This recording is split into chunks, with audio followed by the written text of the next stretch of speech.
Representative Shields, good morning. Good morning. How are And you this may morning? start whenever you are ready. Thank you. Good morning, Madam Chairwoman and members of the committee. I am Brenda Shields. I represent District 11 in St. Joseph, Missouri. And this morning I present to you House Bill 1533, a bill pertaining to social work accreditation.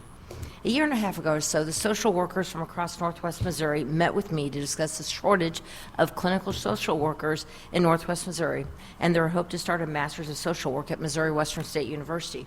So Missouri Western started a program and was granted pre-candidacy status on the Council of Social Work Education on June 26, 2023 for their new Masters of Social Work Education program, and they admitted 15 students.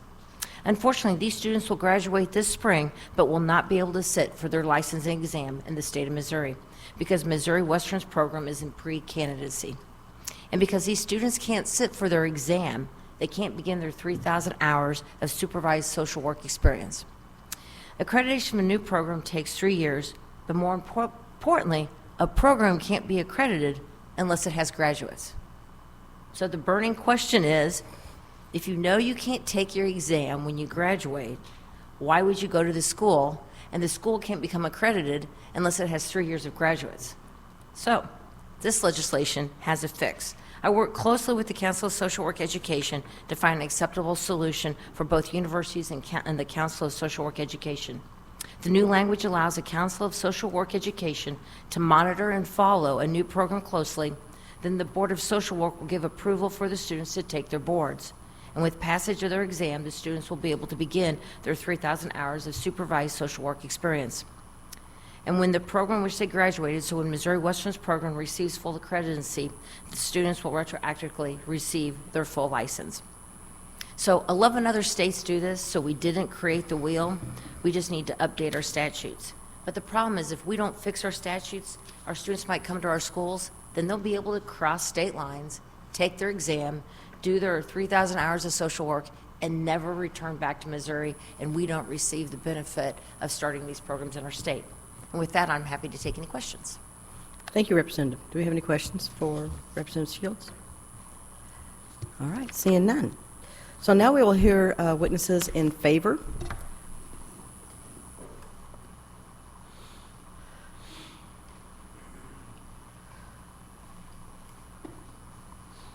Good morning. Good morning. My name is Cassie Brown, Chairwoman, members of the committee. My name is Cassie Brown. I'm a licensed clinical social worker and a Missourian.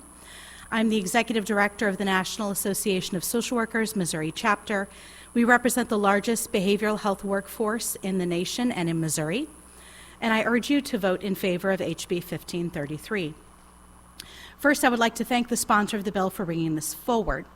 Social workers are highly educated professionals, and the terminal degree for our profession is the Master of Social Work, although there are doctorates, in the same way that the JD is the terminal degree for law, although there are those who get a PhD in law.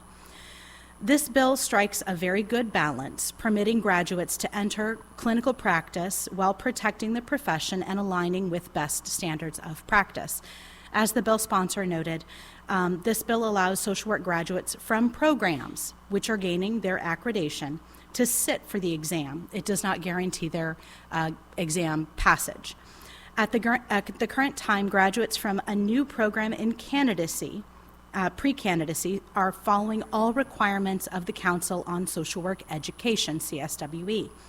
So accreditation is retroactive. Once a program achieves candidacy and then accreditation, graduates of that program can have tested at that time. So that means that there is a gap of up to 3 years once a program is new, when those candidates cannot be gaining their supervision. And we do have a social work workforce shortage in Missouri. A couple things about this bill. It does not allow any random person to open a social work school. The school must be in alignment with CSWE pre-candidacy under the bill. Also, the State Committee for Social Workers will be tasked with developing standards and approving such programs whose graduates can sit for the exam.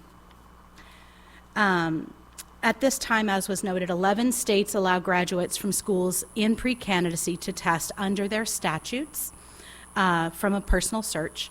One state has adopted pre-candidacy graduates can test by administrative rules, which makes 12, and there are an additional 11 states where schools may be approved by their boards of social work to allow candidates of schools in pre-candidacy to test. So that makes a total of 24 schools. 23. Social work math is hard. Because we do have a gap in social workers in this state, we feel that this strikes a good balance. Our State Committee on Social Workers would maintain a good deal of transparency. So CSWE, the Council on Social Work Education, which accredits schools, the information on pre-candidacy and accreditation is very easily accessible. Anyone can go in and follow schools in pre-candidacy through the accreditation process. You, me, the State Committee, anyone can follow them. And we feel that this bill would help meet the need for social workers across the variety of practice settings in our state. Therefore, we urge you to vote yes on this bill, and I'm open for your questions at this time. Thank you. Are there any questions for this witness? All right. Thank you. Thank you. Any further testimony in favor of? Seeing none, do we have any here that would like to testify in opposition to? Seeing none. Anybody here for informational purposes only? Seeing none. Representative Shields, do you have any closing comments? Thank you for hearing us today. Absolutely. Thank you. And so that will end the hearing on House Bill 1533. All right. And so we are going to now go to, now we're going to hear House Committee Substitute for House Bill 1. Oh, sorry. Never seen that one. House Revised Bill? Yep. Okay. House Revised Bill 1. Representative Deaton, you may begin when you're ready. Thank you, Senator Eslinger, Madam Chair, fellow senators of Senator Eslinger. I'm Good colleague, morning. but a representative. It's too early. Yes, Representative. it It's just- is. It is, and I appreciate you hearing this bill today. House, Sure. as you noted, House Committee Substitute for House Revision Bill 1. Very straightforward piece of legislation. Good piece of legislation, bipartisan in the House. I believe it was unanimous or nearly so. 188 pages. It started back in January with the Joint Committee on Legislative Research, which I currently have the privilege of chairing. And under statute, we have to denominate, which is what the statute says, a revision bill, which is prepared by our staff. And we did that in that committee hearing in January, and that's what is before you today with a few minor changes. I believe DED asked for a few provisions to be removed. It's really just taking obsolete, ineffective, not so much outdated, but sunsetted statutes that are no longer effective, but still on the books, off the books. And we haven't done one of these and got it across the finish line in many years. Every so often we do have to actually, it still is done, although I think most people are getting it through the web, but to actually republish the statute books, which is very costly, and we don't want to add any more pages than we necessarily have to. And so this bill is really just good government, cleans up the statute books, makes sure what's on the books is truly effective law. And again, this was prepared by our nonpartisan staff, and nothing controversial. If anybody had a question, we took it out.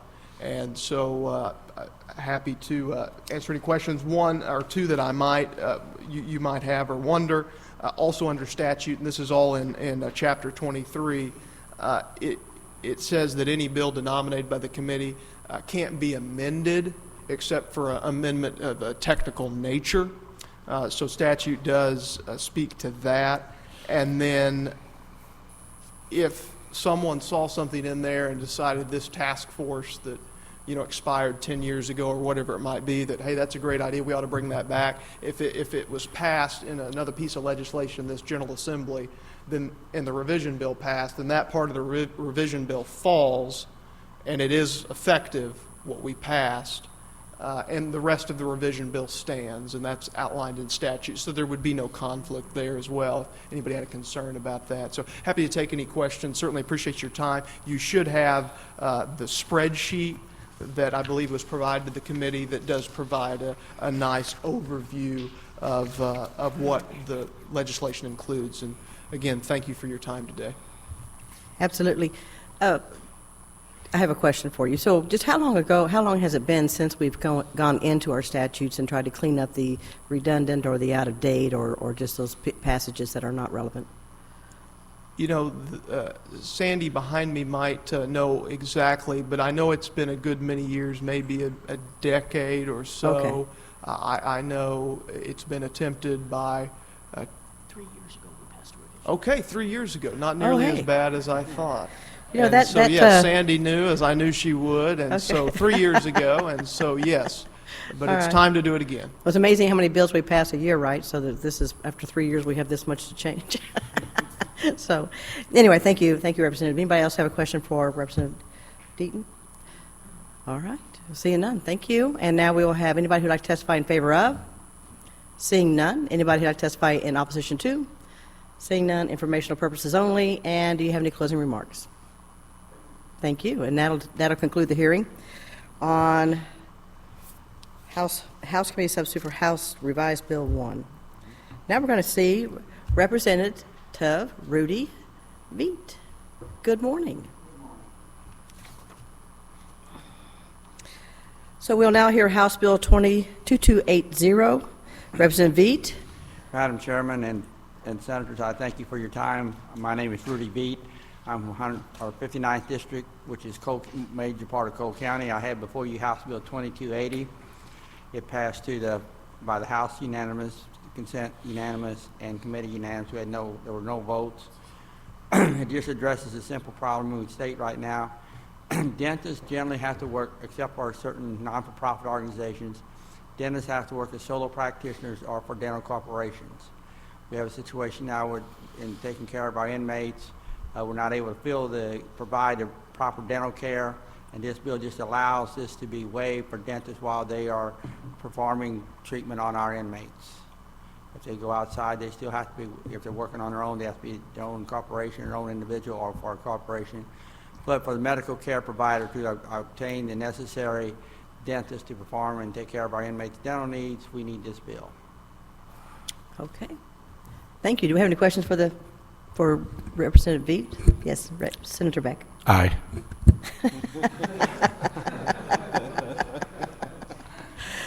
I think that this is he's demonstrating what you saw earlier, right? You didn't have any no votes in committee, had absolutely no votes on the floor, and it sounds like that we picked up something that needs to be addressed. And that's very unusual for my bills. Yeah.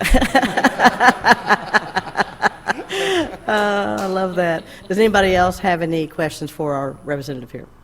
Okay, thank you and good morning. We didn't go through the testify in favor of.